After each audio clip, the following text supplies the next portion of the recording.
Hi, in this video we're going to take a look at how you can set the screen mode to vivid or natural color on your Samsung Galaxy S21 series. Now first tap on the home key to go back to your home screen. Then swipe down at the top and tap on the settings icon.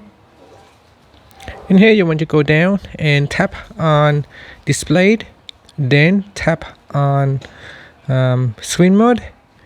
Now we go down here and tap on vivid or natural.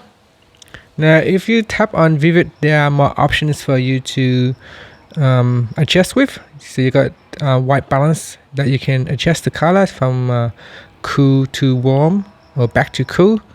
Now you can also tap on the advanced settings button at the bottom here, which take you to another screen, and in here you can change the white balance color with the RGB settings.